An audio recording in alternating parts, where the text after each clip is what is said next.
Hi everyone, it's Doc B here, and I am so excited. I get to sit down with Dr. Turan Mullins today.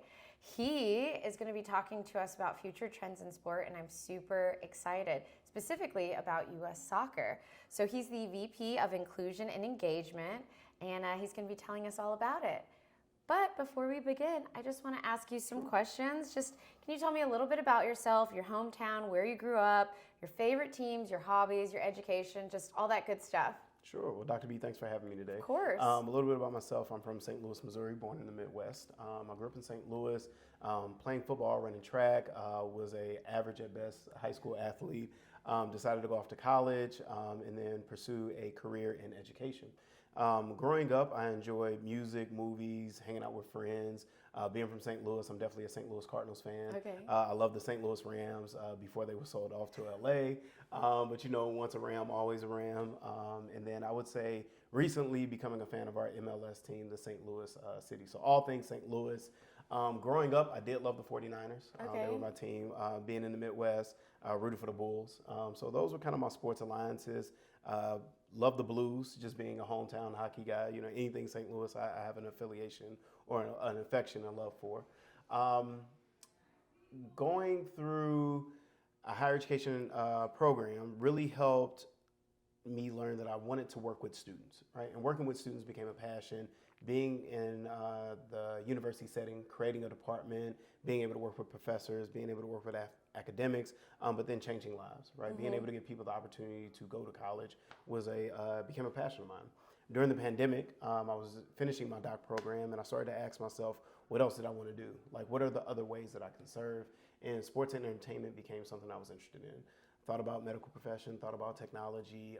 What are the ways where taking what I learned around building inclusive organizations could be transferable? And I decided to go to sports. And so I applied to a couple of different leagues, teams, took some no's. So for all you students out there listening, you take a bunch of no's before you get your yes. I got my yes at U.S. Soccer and started my career there 3 years ago. I actually started in September 3 years ago. So hitting that full mark come next month. Happy anniversary. Happy anniversary. It's almost September right now. Almost September, yeah.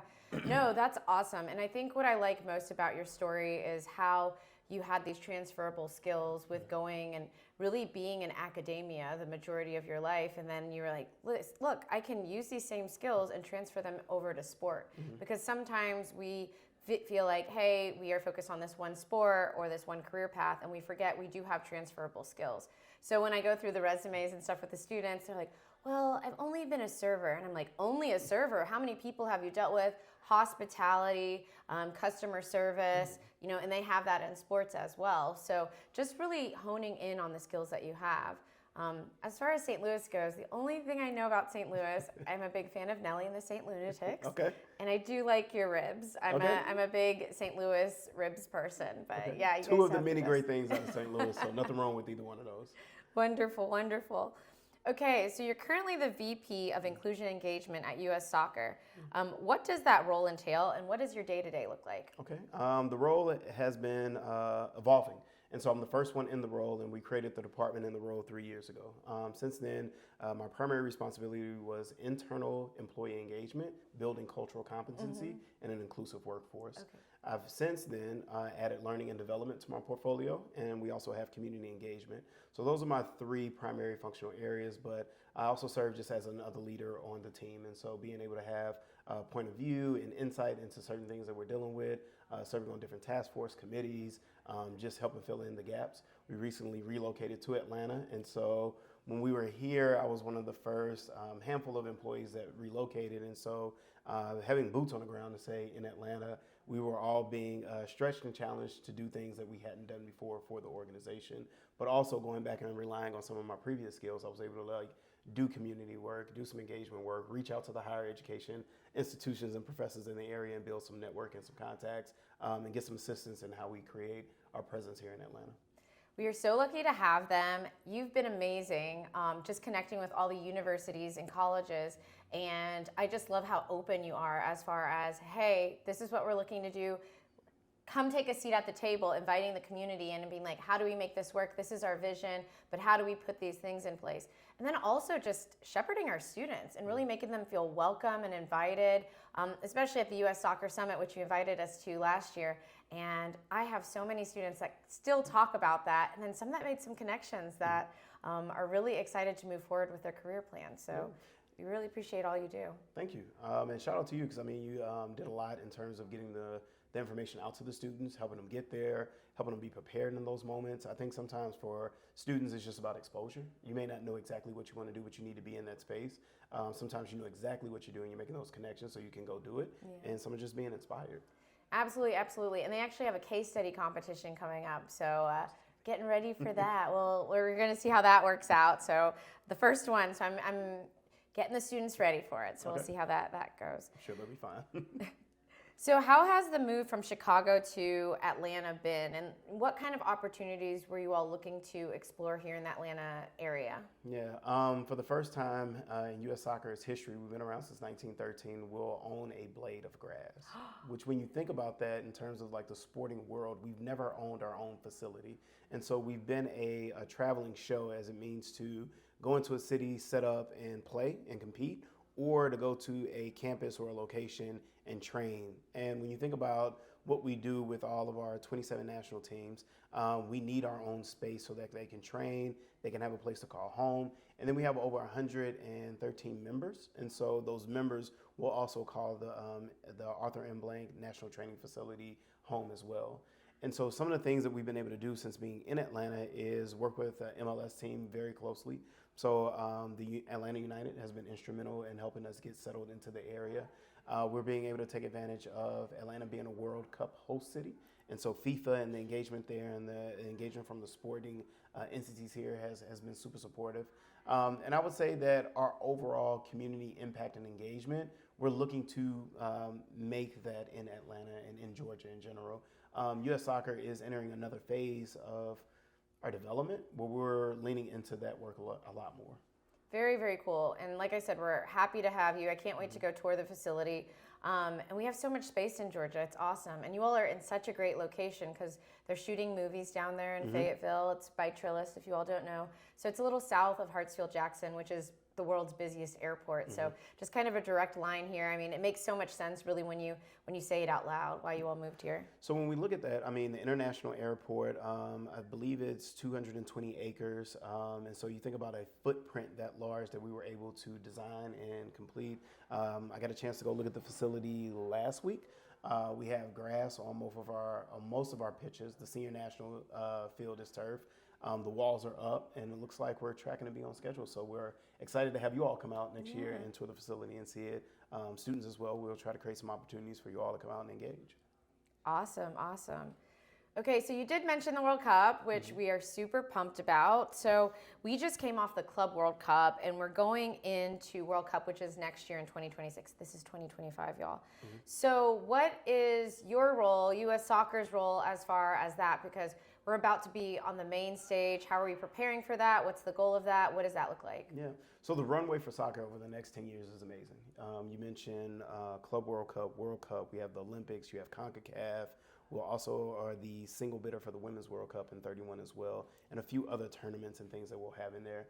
Plus, we have a growing MLS, NWSL system, USL, Super League. So you have a lot of soccer that's being played, and the business side is also being stood up as well. And so when we look at that full ecosystem, our job in this World Cup is to compete, right? We're a team inside of the largest tournament in the world and the biggest stage. And so first and foremost, we want to get out there and compete. We also want to be a great host. And so regardless of competition, we want soccer in America to grow. So we want people to feel like, we want the diehard soccer fans to feel like it met all of their expectations. And we want to bring along and create new fans along the way, right? We know that these moments can be inspirational. We know that people are going to see teams from all over the world. And so they'll learn about countries that they've never heard of or seen. They'll have experiences meeting different people that traveled to their city to watch. They'll meet fanatics, they'll meet casual fans. And so we hope after this World Cup, when it leaves, that we leave behind a legacy to really help grow the game, to bring soccer forward, to really use soccer as a force for good. I love that, the future of soccer. And I've been waiting for this my whole life. Oh. I played soccer at the age of 6, and I grew up around the Mia Hamm era. Okay, So yeah. I love that Cindy Parlow is the president right now. I remember going to a soccer tournament in Memphis and then seeing Cindy Parlow Way. She has a street, like a soccer facility named after her. That was really exciting for me. So just coming up and seeing all that, and then seeing, moving here to Atlanta, because I moved here in 2019, but just seeing how much it's developed with Atlanta United, and then you all moving here. I mean, I have goosebumps right now, but just the fact that we're actually talking about soccer, this just was not something that we talked about when I was growing up, like soccer being a U.S. thing. It was always something that we did outside of the United States. So very, very cool. So I already asked you some questions about your transferable skills and all that, so we don't need to go over that again. But, what does the future of soccer look like from a youth perspective? I'm just going to go youth perspective, international perspective, inclusiveness, diversity, technology. What does that look like? Sure. And I hate to be repetitive, but it really looks like growing the game. And so, as you just alluded to, when we talk about soccer in America, we tend to talk about it in a homogenous way, in a very specific area of our community. White suburban, right? And so now I think what we're starting to see is the investment inside of urban areas, inside of city areas. You see it on rooftops. You'll see it in parks. You'll see more of that. You'll definitely see more engagement. When we look at the rise of women's sports, you're seeing women play more sports at the professional level and stay consistent with it, right? And we know that soccer is one of the more low-cost sports. And so we want soccer to be in school. We want soccer to be accessible by, rural students or kids and participants. We want to grow the amateur leagues, right? And so what do you do when you're done playing soccer? Yeah. Do you have to not play because you're not a professional? No, we just talked about, engaging in Piedmont Park and being able to do those things. Or when you move to a city, sometimes your sporting community is the way that you make connections, social connections. And so as, the world looks for that third space again, we want soccer to be a consideration in that way. When we look at international, right, and we look at the global scale, we want us to be competitive on that scale. We know our women are, right? But like I said earlier, we have 27 teams. And so we want our youth teams, we want our beach volleyball, our futsal, we want all the forms of soccer that's being played. We want to be able to compete and be recognized to be excellent in the sport as well. When we talk about diversity and inclusion, we want to make sure that, there's a way that race, gender, ability, or social economic status is not the barrier to play the sport. If you don't want to play, that's fine, but it shouldn't be because you're a woman or because you're a person of color or you have a sexual orientation preference that keeps you from the game.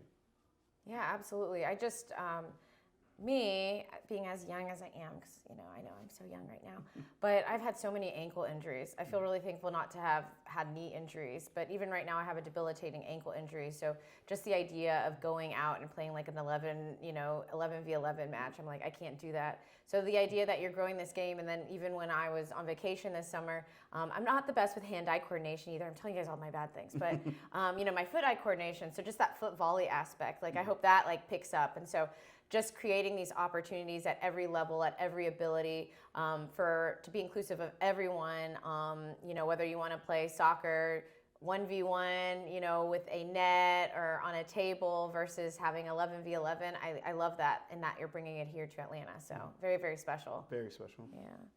So how has technology, specifically AI, impacted your role or U.S. soccer? Like the good, the bad, all of that, because everybody keeps asking me about AI, like, oh my gosh, how are you doing this in class? So I always wonder, how is it impacting sport organizations? Yeah, I think, okay, how can I address this question? All right, so AI is going to impact everything that we do in general. I think that it's a tool like anything else. I think that there are jobs that may go away because you can automate some things. There are some jobs that this will only be a tool for, right? So you think about event staff, there's no AI tool that's going to help set up or break down an event. Exactly. Right? Yeah. When you think about reffing a game, right? Things like that. Yeah. Certain components will be there. But I think when we look at leagues specifically, when you look at teams, so if you look within the NBA, the NHL, sporting organizations and properties like that, are probably integrating AI much faster than we would. Okay. But I do think AI on the business side, so your back of house, your HR, your accounting, your development offices, they're going to be able to utilize that tool and do more with it. Also thinking about the fan experience and managing data and information. It's going to be able to accelerate some of that work there. So I think overall it's going to enhance and help some of our processes and procedures. It's nothing to be afraid of, right? You know, just like as we sit and I complimented you earlier on your setup, this is the development of being able to use technology, right? Being able to be wireless, being able to have longer charging times and batteries and things like that. And look at what we're able to do. You were able to set up this interview and do this. Where 20 years ago, it would have been maybe more of a production, more heavier equipment. More expensive. So, you know, I think like we're going to have to wait and see. And I hate to use that answer, but it's happening so fast and it's integrating into everything that we do. The next piece of that is you want to do things safely, right? And so I know right now, this is some inside information. Our IT department has called us to an all-staff meeting in the next couple of weeks to really talk about generative AI and just new procedures and protocols that we're putting in place as we use AI. So I think that's step one is understanding it. Step two is, you know, creating some policy around it inside of your organization. And then also trying to keep, I think, intellectual honesty. And so I know you're probably dealing with this on the student side of it. You don't want it to just, you know, you type it in and you pull it and you go do. You want to use it as a tool to help enhance your creative spirit or your know-how. Yeah, absolutely. I just love how you're thinking so forward with it, right? You all are really embracing it. And I think when I have spoken with other people, it's almost kind of like a fear of the unknown. And I always feel like when you're an early adapter and you're really open to learning how it works and then also to creating policy behind it, I feel like that's a very smart thing to do. So very wise on your end. So yeah. You know, cool. the students are using it, right? They're in class and they're the students using are definitely using it, but they are copy and pasting. And I'm like, I know what you all are doing because I use AI, and so I know what it looks like on my back end. So I'm just trying to stay up to date with them. I mean, I came into the classroom. Now I'm dating myself, but when everybody has a laptop, right? When people didn't have laptops and computer labs, right? And then now, and you turned in handwritten papers. I know that sounds wild.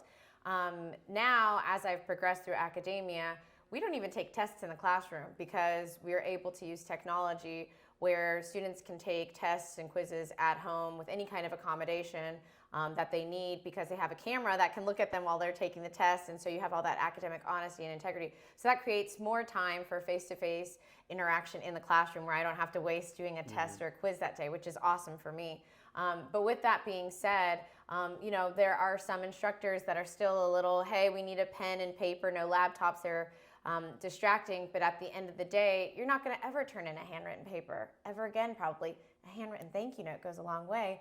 But a handwritten paper, no. You want that double-spaced, Times New Roman, easy to read, all that. But with AI technology, we do have some things in place at the academic level where it could pick up some stuff if somebody's just copy and pasting it. But I'm trying to do my best to encourage you all to use AI, but to make it beneficial for you all to find certain things. But I try to create assignments that are more about like critical thinking, so you can't really copy and paste that, but you know, who knows what will happen, right? If I can give it some advice just based on that, I would say the one thing in my career that I've always noticed is the people who truly know their stuff excel at a higher rate. You can always go back and look something up on Google or research, but there's nothing like sitting in a meeting real time and somebody knowing the information and being able to accurately give it to you and it being correct and it being useful in that moment. And I think that that's the human mind, and that's what you have to like really nurture and foster so that you can get, you know, to where you want to be at.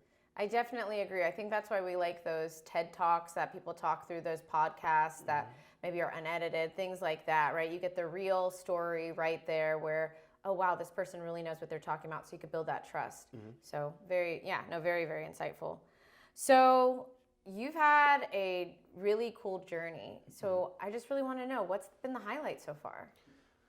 So far, I would say professionally, like getting my doctorate, that was, you know, biggest accomplishment I had. Congratulations. Right? I know it feels, Cool experience. I would say students graduating. So seeing that experience from like day one to graduation, that was cool. On the sports side, let's see, I had the chance to see Messi play. I've been to an MLS final. I've met Grant Hill. I met Lisa Leslie. I met Landon Donovan. So it's just all these moments where you're in spaces with athletes and people, and you're just like, oh, that's so-and-so, that's so-and-so. I think that's been the coolest piece so far. Very cool, very cool. Well, I cannot wait to hear more stories. I think in the next year, right, you're going to have 100 million stories because we're hosting World Cup here, the facilities for U.S. soccer going up. It's just that energy that we have about the city. So thank you for bringing that energy. So with that being said, what are some challenges specifically related to maybe social issues in sport in relation to U.S. soccer? And what is the Federation maybe doing to combat them? That I know that FIFA has this anti-racism.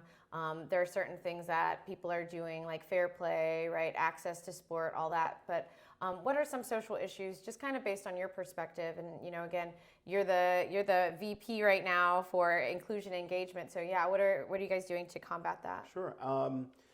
I will take a couple of different approaches on this. My first one as the VP at U.S. Soccer, I would say equity in sports as it relates to gender equity. Okay.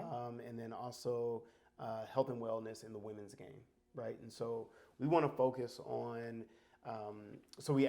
Michelle Kang had a sizable donation to the U.S. Soccer Federation. A piece of that donation was a research firm called Caniska.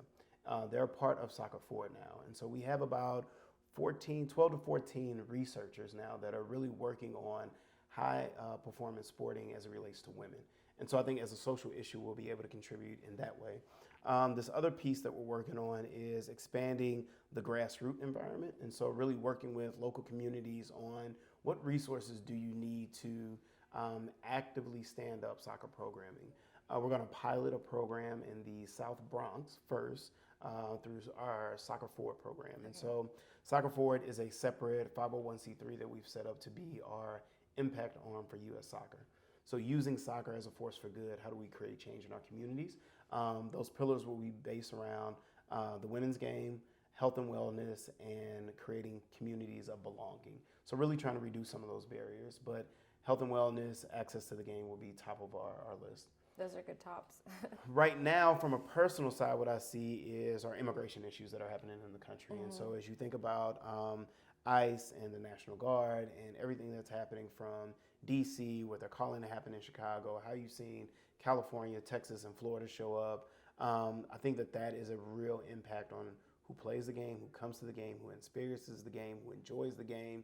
And as we think about coming up on a World Cup and us being the host country and being welcoming of all nations, I'm not sure if we're hitting that mark. Well, I know we're not hitting that mark right now as a country, and I'll speak on that, but that's my perspective. And I think that's something that we need to figure out how to address and what to do. I would say our stance at U.S. Soccer is that we want to work with the stadiums and arenas that we are playing in to create a safe and inclusive environment. Absolutely, absolutely. So my research as a professor, it deals with migration in sport, whether that's voluntary migration or involuntary migration.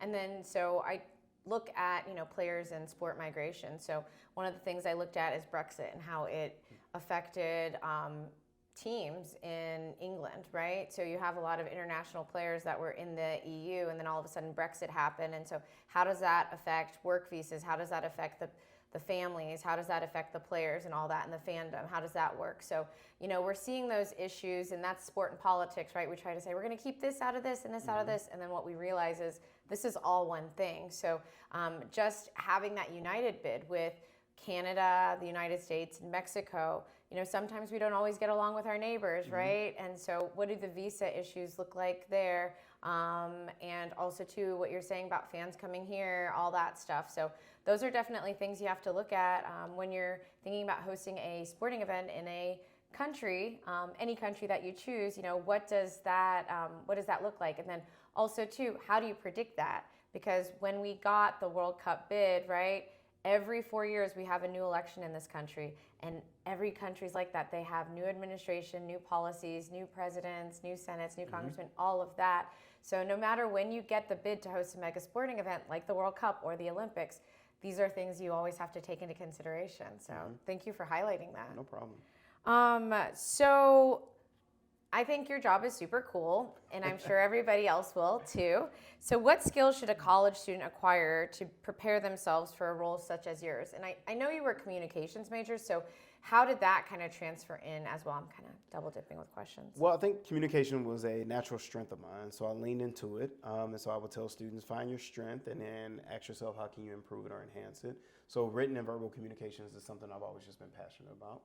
I think project management has been transferable. So anytime I've been given a task, it's been, how do I process understanding that task? How do I understand what the measures of success will be?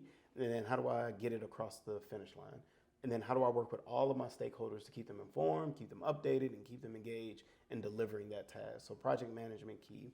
People leadership skills. And so I always say that, you know, if you would have talked to me in college, I wasn't involved. I didn't participate. I was a kid that showed up, went to class, went to the library and studied, went to the rec, played around, and then hung out at all the parties and social events. If I can go back and redo it, I would definitely be more engaged because that's how you get your practice. And so when I found myself leading a student engagement unit and being in that side of it, I saw all the benefits you get by like being in a meeting, learning how to delegate and run teams, going to these different events, being able to go to a sports summit and hear speakers and engage with panelists and understand how to network. All of those were key transferable skills. When I came to Atlanta, I had to get out and network, right? So I had to call cold people. I had to hit people up on LinkedIn. I had to go to certain events. A lot of those skill sets came from what I was learning in higher ed. And then lastly, so people leadership, project management, communications, and then having grit. So do hard things and do them often, right? If you've never done something that you didn't think you can do that, because that resiliency will build up time and time again. And so when you walk in a new role and it's like, dang, I know how to do some of this, but I don't know how to do all of it, you'll say, hey, I've been here before. I've been at the starting blocks before, and I know how to put it together so that I can get to where I want to be at. Because I think the more you evolve, the longer you continue your journey, you'll have challenges that you'll face. The last piece that I'll say, something that I've learned as I've gotten to more senior and executive leadership, is that people, your feedback loops are not as engaging as they used to be. When you were younger, you get a lot of people who are micromanaging you, staying on top of you, trying to coach you, trying to pour into you. When you get to the other side of it, you have to coach, right? You have to get feedback. Yeah. And so you have to be able to self-reflect and process and understand what you have going on and critique yourself, not in a way that's demoralizing or beat yourself up, but really how do you, kind of be honest in your reflection and what you're doing and seek improvement, but then also where are you like really killing it at and winning, right? Yeah. And how do you give yourself the pat on the backs for that? Because somebody may not always come around and tell you good job. Yeah. And so your good job to yourself needs to be enough. Well, good job. No, I think that reflective piece is so big. And now I'm reflecting back in terms of when did I kind of cross that line where I was getting all this feedback? I think it was the dissertation, right? You're constantly getting feedback on every single thing and getting so critiqued so that once you do cross that finish line, you're prepared to give that feedback. And then from those experiences, you figure out how to deliver it, right? Mm-hmm. But yeah, seeking out those opportunities where you could keep growing and getting that feedback so you could get better and better and better. So no, thank you for saying that because I feel like I needed to hear that today. And feedback is a good thing, y'all. That's how you get better. So don't, feel like, oh my gosh, somebody's criticizing me. It's like, no, they want to see you win. And when you are gritty, when you have that grit and you do what you're supposed to do and you learn from others, you're only going to get better. Mm-hmm. So I have a couple more questions for you. And my next question is, do you have any advice on any kind of professional organizations that students should be a part of, or conferences or summits or anything like that would be beneficial? I'll give you a couple of local ones. Minorities in Sports is a group that we worked with. I've actually seen some Kennesaw students come to their events. Mm-hmm. They do have college chapters that you can establish, but overall, it's a networking event that you can get involved with and engage with. I'm a part of, I believe it's the Black Sports Professional Association. Yeah, BSP. Yeah, BSP, so that's another good one. SEEN, which is Sports Equity Entertainment, and I'm forgetting what the N is. I don't know, but networking? It's SEEN. That's another good one that you can go to. Those would be the ones that I can think of off the top of my head, but I can also send you a list over and maybe think about some stuff if it comes to me. Awesome. Well, write down everything he just said. I'm a part of a couple of those organizations, and you actually just invited me to one of the networking events that they're having. So I've been to one before, but I don't think I'm on their list. So I got to gotta get on the list. Yeah. So we'll see. Eventbrite is also good because you just search things that are happening there, so you can Yeah. find like the networking events, the mixers, stuff like that. Also, if you guys really want to get like technical with your research skills, look at some of the other programs in your state or in your region in terms of sports business management, and go on and kind of see what they're doing. A lot of times they'll host events or they'll be talking about the national networks and places. And so if your school doesn't have it, don't shy away from looking at other programs. And again, this is networking, because sometimes you'll find like, oh, this is the Midwest chapter, this is the Southern chapter, this is the thing, and oh, we just started this last year and we're trying to get the word out. And so I think definitely network amongst your peers at other institutions, at other industries, other internships that you may be participating in the summertime. Ask that questions. Absolutely, absolutely. One of the things I want to do this year, this is my goal, join the Atlanta chapter of WISE, so Women in Sports and Entertainment, and then there's a national chapter as well. So, you have your local chapters, you have your national chapters, and looking at that and the matriculation. So it just creates a bigger network for you in the end. Definitely connect you. I spoke with them earlier. I've been on Okay. panels and done some stuff for them. But Okay. that WISE is an absolutely amazing organization. I can't forget. I forgot about them. Yeah. And this is how networking happens, y'all. You just start talking about things, and it's like, I know a guy, I know a woman, I know a person. Let's go for it. So I have my last question, and I ask everybody this. So is there anything else you'd like to add? I feel like we've covered so much, but I just want to make sure we've covered all our bases. It's kind of cheesy, but I tell it to all the students: hard work beats talent when talent doesn't work hard. So make sure that you're, putting in the work that you need to put in, resting when you need to rest. That if I would have asked myself if I was graduating college, if I knew or saw for myself that I'd be a Dr. VP at the United States Soccer Federation, I would have been like, I'm doing what? That sounds about right, because I knew I had potential, but I'm doing what? Like you said, a very cool job. So, some of the things that you will do in your life, you can't imagine right now, but stay ready, stay prepared, put the things that you value first in your life, and be willing to continue and grow, and use your resources. I'm a resource. You can find me on LinkedIn, Turan, Turan, Mullins, Mullins.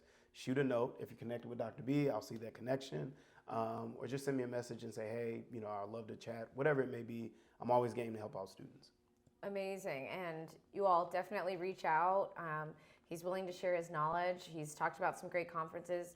He has dropped some amazing advice and wisdom. So we just really appreciate you taking the time out today to get through all that traffic, to meet with me today, and just to sit down. So thank you so much. Thank you. Thanks for having me. Appreciate it. Bye, y'all. See you.